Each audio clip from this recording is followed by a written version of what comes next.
नम्मा homeopathy आरोग्य संजीवनी. नमस्कार. नम्मा homeopathy आरोग्य संजीवनी या कार्यक्रमात मी धनुश्री आपल्या सगळ्यांचं स्वागत करते. बऱ्याचदा एखाद्या आजाराचं निदान होतं आणि त्यानंतर त्यावर उपचार घेतले जातात. मात्र शरीरावर दुष्परिणाम करणारा हा आजार त्याचं समूळ नष्टीकरण करणं सुद्धा तितकंच गरजेचं असतं. या आजाराचं नेमकं मूळ कशात रोवलेलं आहे हे बघणं खूप गरजेचं असतं आणि अशा वेळेला होमिओपॅथी ट्रीटमेंट आपल्याला यामध्ये मदत करते. आपण सगळेच जाणतो की होमिओपॅथी ट्रीटमेंटमध्ये एखादा आजार समूळ नष्ट करण्यावर जास्त भर दिला जातो आणि त्यामुळे फक्त तोच आजार नाही तर शरीरामध्ये इतर उद्भवणारे अनेक त्रास इतर अनेक व्याधी या सुद्धा समूळ नष्ट होत असतात. म्हणूनच नम्मा होमिओपॅथीमध्ये कशा प्रकारचे उपचार केले जातात आणि त्यामुळे रुग्णांना कसा दिलासा मिळतो याबद्दल आज चर्चा करायची आहे. एका वेगळ्या विषयावर सुद्धा आज तुम्ही माहिती घेणार आहात आणि त्यासाठी माझ्या बरोबर आहेत डॉक्टर रीना. नमस्कार डॉक्टर रीना. नमस्कार. नम्मा होमिओपॅथी आरोग्य संजीवनी या कार्यक्रमात तुमचं स्वागत आहे. धन्यवाद. सगळ्यात आधी नम्मा होमिओपॅथीची क्लिनिक्स ही आता संपूर्ण महाराष्ट्रभर आहेत. तेव्हा तुम्हाला कोणत्याही प्रकारचा त्रास असेल, व्याधी असतील, अगदी छोटे मोठे म्हणजे बघायला गेलं तर ब्लड प्रेशर, डायबिटीस, कॅन्सर यासारखे मोठे आजार तर आहेतच, पण त्याचबरोबर संधिवात असेल, साधा सर्दी खोकला असेल, गायनॅक प्रॉब्लेम्स असतील, त्वचेचे विकार असतील, अगदी छोट्यात छोटं दुखणं जरी असेल तरी आता नम्मा होमिओपॅथीमध्ये यावर उपचार केले जातात. नम्मा होमिओपॅथीची क्लिनिक संपूर्ण महाराष्ट्रभर म्हणजे मुंबईमध्ये दादर आणि ठाणे, त्याचबरोबर पुणे, नाशिक, सोलापूर, नागपूर, औरंगाबाद, कोल्हापूर आणि कर्नाटकमध्ये आहेत. इथे जाऊन तुम्ही त्वरित डॉक्टरांशी संपर्क साधू शकता आणि तुमच्या आजारावर इथे उपचार मिळवू शकता. आता मूळ विषय हा आहे आजचा की तो संधिवात, आर्थरायटिस. बऱ्याचदा डे टू डे रुटीनमध्ये आता जर सर्दी खोकल्यासारखा त्रास असेल तर आपल्याला कधीतरीच हा त्रास संभवतो किंवा कधी कधी वातावरणातल्या बदलांमुळे सर्दी खोकला होऊ शकतो. मात्र आर्थरायटिस झालेल्या व्यक्तीला डे टू डे रुटीनमध्ये सुद्धा अनेक प्रॉब्लेम्सना, अनेक चॅलेंजेसना फेस करावं लागतं.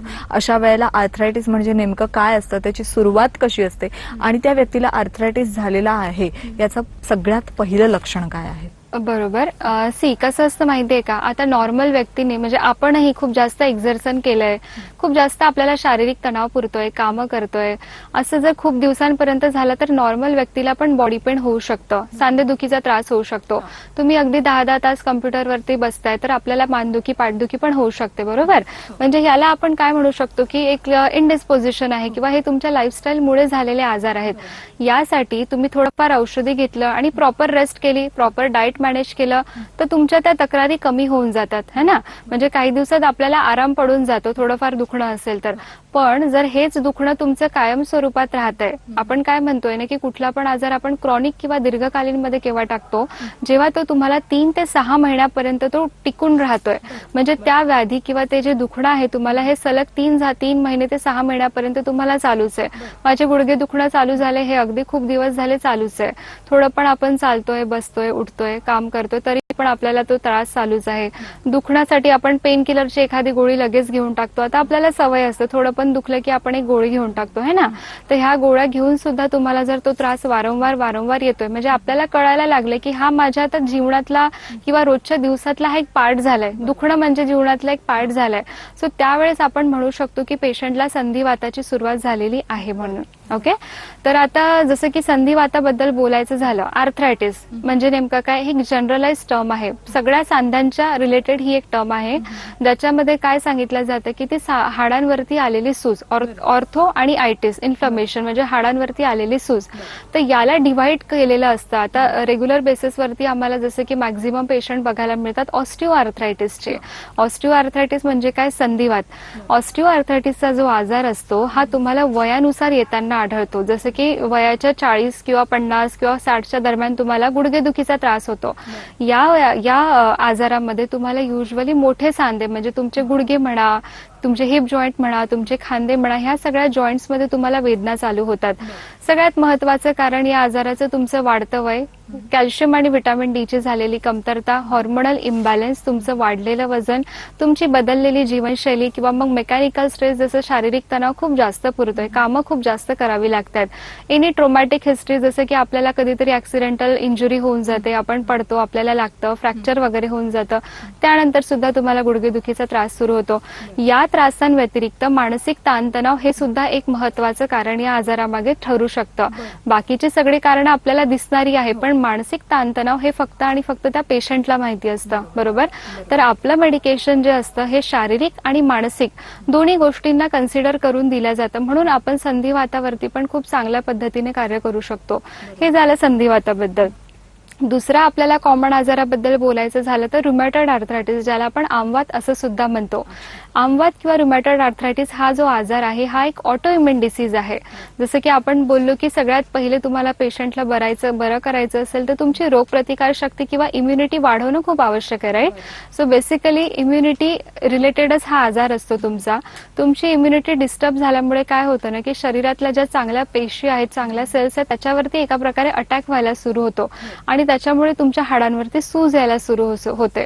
सो बेसिकली या आजारामध्ये आपल्याला हाताची बोटं आणि पायाची बोटं, म्हणजे तुमची जी छोटी सांधे आहेत, हाताची बोटं, पायाची बोटं, तुमचा अँकल जॉईंट म्हणजे पायाचा घोटा म्हणा, किंवा हे जे मनगट असतं आपलं रिस्ट जॉईंट आहे, इथे वेदना चालू होतात.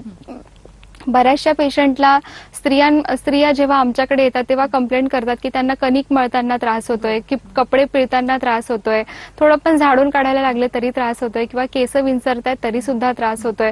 छोट्या छोट्या स्मॉल ऍक्टिव्हिटीज ज्या आपण आपल्या हातांनी करतोय त्यावेळेस त्यांना वेदना चालू होत आहेत. या आजाराचं वयाशी कुठलंही एक रिलेशन नाहीये. म्हणजे हा जो आजार आहे अगदी तुम्हाला 2 वर्षांच्या लहान मुलांपासून तर अगदी वयोवृद्धांपर्यंत सुद्धा आढळू शकतो.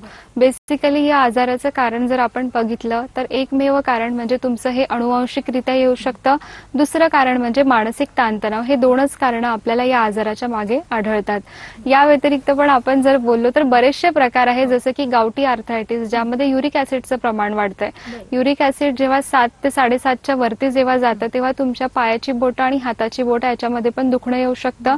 या आजाराच्या मागचं कारण जर बघायचं झालं तर तुमचा हाय प्रोटीन इंटेक, खूप जास्त प्रोटीन इंटेक करताय, मद्यपान करताय, धूम्रपान करताय, किंवा मग आपण म्हणू लॅक ऑफ एक्झरसाइज आहे, अनुवांशिकरित्या वगैरे आलेला आहे. अशा बऱ्याचशा गोष्टींमुळे सुद्धा तुमचं युरिक ऍसिडचं प्रमाण वाढलेलं आपल्याला आढळतं. या व्यतिरिक्त अँकिलोजिंग स्पॉन्डिलायटिस आहे, लंबर स्पॉन्डिलायसिस आहे, सर्व्हायकल स्पॉन्डिलोसिस आहे. असे बरेचसे आजार म्हणजे तुमच्या कुठल्या हाडांवरती सूज आहे, ती केव्हा आली, यानुसार त्यांचं विभाजना केलेली गेलेली आहे. Okay, so that is arthritis. आणि या अशा वेगवेगळ्या प्रकारांमध्ये उपचार सुद्धा वेगवेगळ्या प्रकारे केले जातात. ते उपचार कशा पद्धतीने केले जातात आणि संधिवाताबद्दल अजून आपल्याला बरंच जाणून घ्यायचं आहे, पण एका छोट्याशा ब्रेक नंतर. नम्मा होमिओपॅथी आरोग्य संजीवनी या कार्यक्रमात इथे एक छोटासा ब्रेक घेऊन आम्ही लगेच येतोय. पाहत रहा नम्मा होमिओपॅथी आरोग्य संजीवनी. नम्मा होमिओपॅथी आरोग्य संजीवनी.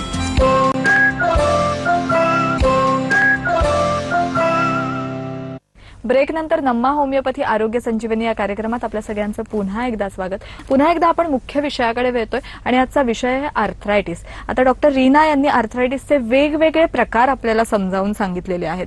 अनेकदा काय होतं की पेशंट्सना सुरुवातीला आपला आर्थरायटिस हा कोणत्या प्रकारात मोडतोय हे कळत नाही. साधारण थंडी वाढल्यानंतर हाताची बोटं आखडणं म्हणा, किंवा तुम्ही जसं म्हणालात दैनंदिन जीवनात छोट्या छोट्या गोष्टी न करता येणं, यामुळे मानसिक ताणतणाव तर त्यांचा वाढतच असतो.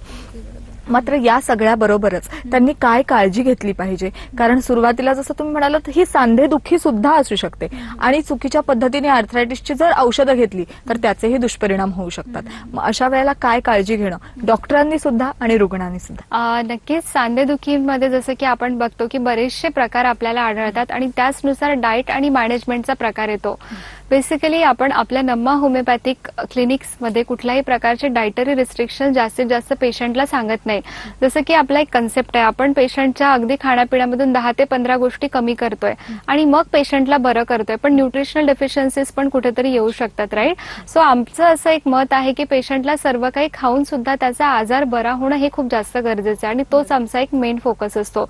पण तरी सुद्धा जे काही हाडं वगैरे तुमचा दुखण्याचा प्रकार आहे त्यासाठी आपल्याला वेगळ्या वेगळ्या एक्झरसाइजेस म्हणा, स्ट्रेचिंग एक्झरसाइज करणं फार आवश्यक आहे. जसं की आपण बघतो कुठलं पण जेव्हा हाड दुखायला सुरू होतं ना, हाड तर दुखतंय, हाड तर ठिसूळ झालंय तुमचं, पण त्याच्यावरती मस्क्युलर अटॅचमेंट सुद्धा असतात. या मसल्समध्ये सुद्धा एक वीकनेस यायला लागतो किंवा स्टीफनेस यायला लागतो, कडकपणा यायला लागतो आणि त्याच्यामुळे तुमच्या ज्या फ्लेक्झिबल मुवमेंट आहे, ह्या ज्या फ्लेक्झिबल मुवमेंट आहेत ह्या होऊ शकत नाही. सो यासाठी आपण हीट ऍप्लिकेशन थेरपी सुद्धा वापरू शकतो, जी तुमच्या मसल्सला खूप रिलॅक्स ठेवण्यासाठी मदत करू शकते आणि तुमच्या वेदनांना पण कमी करू शकते. हीट ऍप्लिकेशन थेरपीसाठी तुम्ही हीट बॅग्स मिळतात किंवा हॉट वॉटर बॅग्स वगैरे मिळतात. अशा बऱ्याचशा गोष्टी की जे तुमच्या मस्क्युलर रिलॅक्सेशनसाठी तुम्हाला मदत करेल. पण त्यासाठी तुम्ही एक महत्वाची काळजी घ्यायची आहे, जेव्हा पण तुम्ही हीट थेरपी वगैरे यूज करताय तर तुमच्या जॉईंट्सच्या मध्ये आणि हीट पॅडमध्ये तुम्ही एक छोटासा थीन कापड ठेवायला पाहिजे, जेणेकरून तुम्हाला एक्सेसिव्ह हीटमुळे तुमच्या त्वचेला कुठल्याही प्रकारच्या इजा व्हायला नको. ओके. सेकंड थिंग, आपण कोल्ड थेरपी पण वापरू शकतो. जे पण काही डीप पेन आहे, म्हणजे खूप अतिशय वेदना आहेत, तर त्या पेनला नमनेस आणण्यासाठी सुद्धा आपण एक कोल्ड थेरपीचा वापर खूप चांगल्या पद्धतीने करू शकतो. आईस थेरपी वगैरे पण त्याला आपण म्हणू शकतो. हे पण तुमच्या मसल्समध्ये जे पण काही पेन असतं ते कमी करण्यासाठी नक्कीच तुम्हाला हेल्पफुल राहील. त्यानंतर आपण ओमेगा 3 फॅटी फूड किंवा फॅटी ऍसिड जे असतं टुना फिश मध्ये किंवा आपल्याला फिश लिव्हर ऑइल्समध्ये आपल्याला हे कंटेंट खूप जास्त बघायला मिळतं, जे तुमच्या हाडांसाठी, हाडांच्या वरच्या मसल्ससाठी, लिगामेंटसाठी, कार्टिलेजेससाठी सगळ्यांसाठी खूप जास्त बेनिफिशियल आहे. तुम्ही त्याचा पण इंटेक वाढवू शकता. या व्यतिरिक्त कॅल्शियम रिच फूड, जसं की आपण म्हणतो की दुधामध्ये आपल्याला कॅल्शियम मिळतंय, तर आपण दूध जास्तीत जास्त घेणं फार आवश्यक आहे. अंडी जर तुम्ही घेताय तर अंडी मधला जो एक अल्ब्युमिनचा पार्ट आहे, व्हाईट पार्ट असतो, तो सुद्धा आपण प्रिफर करू शकतो खाण्यामध्ये. या व्यतिरिक्त सोयाबीन पण हे खूप हाय प्रोटीन कंटेंट आहे, जे तुमच्या हाडांना खूप जास्त महत्वाचं ठरू शकतं. या व्यतिरिक्त ग्रीन लिफी व्हेजिटेबल्स तुम्ही तुमच्या दैनंदिन आहारामध्ये पण, म्हणजे डेलीमध्ये 4 ते 5 ग्रीन व्हेजिटेबल्स इन्क्लूड करू शकता. चपातीमध्ये तुम्ही वापरू शकता, तुम्ही कोरडी भाजी बनवू शकता, किंवा तुम्ही तुमच्या आहारामध्ये ग्रीन व्हेजिटेबल्सचा समावेश असणं हे फार आवश्यक आहे. बरोबर. जर तुम्ही आज ग्रीन व्हेजिटेबल्स 4 ते 5 प्रमाणात घेताय तर दुसऱ्या दिवशी तुम्ही 4 ते 5 फळं सुद्धा घ्यायला पाहिजे. असं अल्टरनेट तुम्ही जर कॉम्बिनेशन केलं तर तुमच्या न्यूट्रिशनल डेफिशियन्सीज ह्या खूप लवकरात लवकर भरून येऊ शकतात. या व्यतिरिक्त तुम्हाला ड्रायफ्रुट्स वगैरे जे असतील ते पण सध्या म्हणजे खूप जास्त चांगला एक सोर्स आपण समजू शकतो. या व्यतिरिक्त तुम्हाला योगासन आणि प्राणायाम हे सुद्धा खूप उत्तम दर्जाचं एक एक्झरसाइज ठरू शकतं. जसं की आपण बघतो की वेगळ्या वेगळ्या हाडांच्या नुसार, वेगळ्या वेगळ्या दुखण्यानुसार तुम्हाला ते एक्झरसाइजेस त्याला मदत करतील. पण यासोबत सोबत अनुलोम किंवा विलोम म्हणा, प्राणायाम म्हणा, ह्या सगळ्या गोष्टी तुम्हाला तेवढ्याच महत्वाच्या आहेत. स्ट्रेचिंग एक्झरसाइज करणं फार आवश्यक आहे. ते तुमच्या मसल्सला रिलॅक्स ठेवण्याचं काम करतील. आणि जास्तीत जास्त तुम्ही काळजी घ्या की जर तुम्हाला सांधेदुखीचा त्रास आहे तर तुम्ही एका जागेवरती बसून राहू नका. तुमच्या हाडांमध्ये ही फ्लेक्झिबल मुवमेंट असायलाच पाहिजे. एखादी गोष्ट जेव्हा आपण वापरणं बंद करतो ना, ते तेवढीच ती स्टीफ होत जाते किंवा कडक होत जाते. त्याच्यामध्ये तेवढी फ्लेक्झिबिलिटी राहत नाही. सो तुमच्या मुवमेंट्स ह्या सगळ्यात जास्त महत्वाच्या आहेत. तुमचं डेलीचं वॉक असणं फार आवश्यक आहे. 30 मिनिट, 40 मिनिट, 45 मिनिट जेवढं तुम्हाला जमेल. आता आपण अगदी खूप जास्त सांधे दुखतात आणि आपण लगेच असं नाही सांगू शकत की तुम्ही अर्धा तास, 1 तास वॉक करा. हळूहळू चालू करा, पण नक्की चालू करा, ज्याच्यामुळे तुमचे मसल्स रिलॅक्स होऊन तुमच्या हाडांना मजबूती देण्याचं काम करू शकतील. या व्यतिरिक्त तुम्ही खूप जास्त चांगल्या प्रमाणात प्लेंटी ऑफ वॉटर जे म्हणतो आपण, जेवढं तुम्ही बॉडीला हायड्रेट ठेवणार तेवढी तुमची डायजेशन सिस्टीम चांगली होईल. आपले जे पण काही आजार असतात ना, हे आपल्या अन्न पचन किंवा आपल्या पचन संस्थेतूनच निगडीत असतात. तुम्ही जेवढं व्यवस्थित खाणार, खाल्लेल्या गोष्टी आपण कित्येकदा ऐकतो की आम्ही इतकं खातोय, एवढं डाएट करतोय, पण ते आमच्या अंगाला लागत नाहीये. सो हे अंगाला लागणं म्हणजे काय असतं? तुम्ही व्यवस्थित खाल्ल्यानंतर ते प्रॉपर डायजेस्ट झालं पाहिजे. बरोबर. डायजेस्ट झाल्यानंतर त्याच्यामधले जे काही न्यूट्रिएंट कंटेंट आहेत हे सगळे रक्तामध्ये ओढून घेता आले पाहिजे. त्याला आपण असिम्युलेशन किंवा शोषण क्रिया असं म्हणतो. सो होमिओपॅथिक उपचार पद्धती या असिम्युलेशन वरती काम करतं. नॉर्मल किंवा नैसर्गिक पद्धतीने तुम्ही जे पण काही कॅल्शियम रिच फूड खाताय ना, हे नैसर्गिक कॅल्शियम आपल्याला हाडांपर्यंत पोहोचवायचं आहे. आपल्या क्लिनिक्समध्ये कुठल्याही प्रकारचे आपण कॅल्शियम सप्लिमेंटेशन देत नाही. Pain killer, calcium supplementation, steroid किंवा हॉर्मोन्सच्या गोळ्या अशा प्रकारचा प्रकार नाही आपल्याकडे. म्हणून आपण 0% साईड इफेक्टची गॅरंटी देऊ शकतो. सो बेसिकली आपलं काम काय असणार? तुमच्या पचन क्रियेला खूप मजबूत करणे, तुमची शोषण क्रिया खूप चांगली करणे. आता रक्तामध्ये सगळे न्यूट्रिएंट्स तर ओढून घेतलेत आपण, चांगल्या प्रकारे त्याचं पचन पण झालेलं आहे, पण सर्क्युलेशन इम्प्रूव्ह करणं पण तेवढंच गरजेचं आहे. तो रक्तप्रवाह त्या सांध्यांपर्यंत जाऊन ते योग्य ठिकाणी ते न्यूट्रिएंट्सचा सप्लाय व्हावा. तर अशा प्रकारे एक साखळी पद्धतीने आपल्याला हे काम करायचं असतं. अशा बऱ्याचशा गोष्टी असतात. सगळ्यात महत्वाचं तुमचा व्यायाम, एक्झरसाइज, तुमचं खाणं पिणं, तुमच्या आजूबाजूचं वातावरण, तुमचं वेट मॅनेजमेंट सर्वात महत्वाचं. वेट जेवढं जास्त असणार, गुडघ्यांवरती लोड तेवढा वाढणार. गुडघेदुखीचा त्रास तुमचा लवकरात लवकर चालू होऊ शकतो. या व्यतिरिक्त तुम्ही मेडिटेशन वगैरे पण करू शकता. बरोबर. आणि हे कशासाठी? कारण की आपलं स्ट्रेसफुल लाईफ आहे. तुम्हाला मानसिकरित्या रिलॅक्स राहणं पण तेवढंच आवश्यक आहे. आपण पेशंटला फक्त फिजिकली ट्रीट करतोय, पण पेशंट मेंटली डिस्टर्ब आहे असं चालत नाही. ऍट द सेम टाइम तुमची मेंटल हेल्थ आणि तुमची फिजिकल हेल्थ या दोघांना पण जेव्हा आपण सेम रेशिओमध्ये किंवा समतोल पद्धतीने सांभाळू तेव्हाच पेशंटचा आजार आपण समूळ नष्ट करण्यासाठी मदत करू शकतो. आपल्याला पुन्हा एकदा पुण्यावरनं एक कॉल येतोय. अजित, हा अजित बोला. मला सोरियासिस आणि आर्थरायटिसचा त्रास आहे गेले 4-5 वर्षापासून. तर माझ्या सोरियासिसचे जे पॅचेस आहे ते तर बऱ्यापैकी कमी झालं आहे, पण सांधेदुखीच्या त्रासमुळे मला खूप त्रास होत आहे. जसं की तुम्ही सांगितलं की तुम्हाला सुरुवातीला सोरियासिसचा त्रास होता. सोरियासिसचे पॅचेस तर तुमचे कमी झालेत, पण आता तुम्हाला सांधेदुखीचा त्रास चालू झालाय. तर हे कदाचित तुमचं सोरियाटिक आर्थरायटिसचं लक्षण असू शकतं. सो नक्कीच तुम्ही आता पुण्यावरून बोलताय, तर पुण्यामध्ये डेक्कनला आमची नम्मा होमिओपॅथीची ब्रांच आहे. तुम्ही तिथे लवकरात लवकर व्हिजिट करा. तुमची योग्य तपासणी करून योग्य केस टेकिंग घेऊन आम्ही तुम्हाला लवकरात लवकर मेडिकेशन देऊन तुमच्या दुखण्यांवरती आपण आरामदायक एक रिझल्ट देऊ शकतो.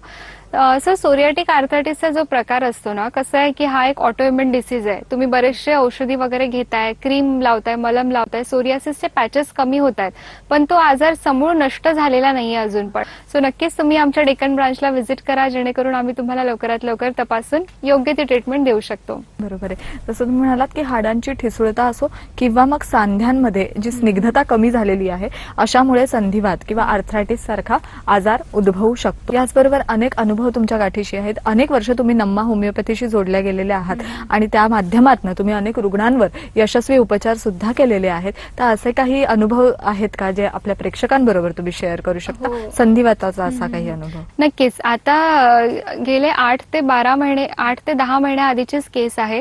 अगदी 4 वर्षाचा लहान मुलगा आहे तो. त्याला वयाच्या 2ऱ्या वर्षापासूनच रुमॅटॉइड आर्थरायटिसची सुरुवात झाली. जसं की आपण बोललो की रुमॅटॉइड आर्थरायटिस हा एक ऑटोइम्युन डिसऑर्डर आहे, राईट? तर हे अनुवांशिकरित्या पण येऊ शकतं. आता खूप लहान आहे तो, त्याची ग्रोथ पण स्टंटेड आहे. सो जेव्हा तो म्हणजे चालायला लागला किंवा चालण्याचा त्याने प्रयत्न केला, रांगायला लागला, तेव्हा त्याच्या हाडांमध्ये तेवढी मजबूती नव्हती. जेव्हा पण उठायचा खाली पडून जायचा, चालायला लागायचा, रांगायला लागायचा, गुडघ्यावरती रडायला लागायचा. ही सगळी हिस्ट्री मला त्याच्या आईने दिली आहे.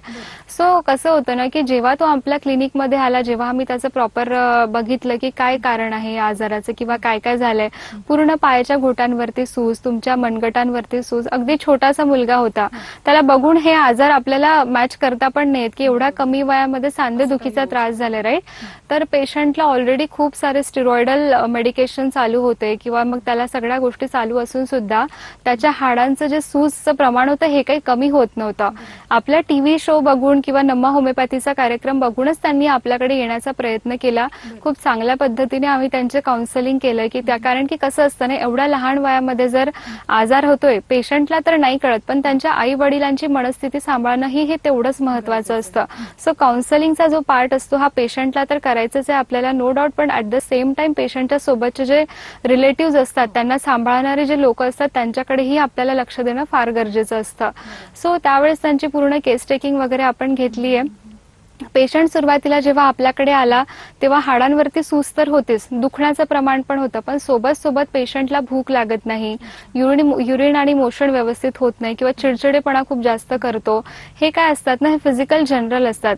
आता आपण जेव्हा औषधी देतो कमीत कमी 2 किंवा 3 महिन्यामध्ये त्याला फरक तर पडला. मी असं नाही म्हणत आहे की त्यांचं 3 महिन्यामध्ये अगदी हाडांची सूज कमी झाली आहे, बट डेफिनेटली पेशंटला इम्प्रुव्हमेंट आली. जसं की त्याचं दुखण्याचं प्रमाण कमी झालंय, पेशंट हॅपी राहायला लागलाय, त्याची एनर्जी लेवल वाढायला लागली आहे, घरच्यांसोबत तो खूप जास्त चांगल्या प्रकारे मिक्सअप व्हायला लागलाय, स्वतःहून जेवण वगैरे मागतोय, खायला प्यायला त्याला आवडतंय, आणि झोपण्याचं प्रमाण, युरिन मोशनचं प्रमाण, ह्या सगळ्या गोष्टी ज्या आहेत, लगेच त्यांचा आजार कमी होणार नाही, पण पेशंट तेवढाच मानसिकरित्या आणि शारीरिकदृष्ट्या हेल्दी असणं फार आवश्यक आहे, बरोबर?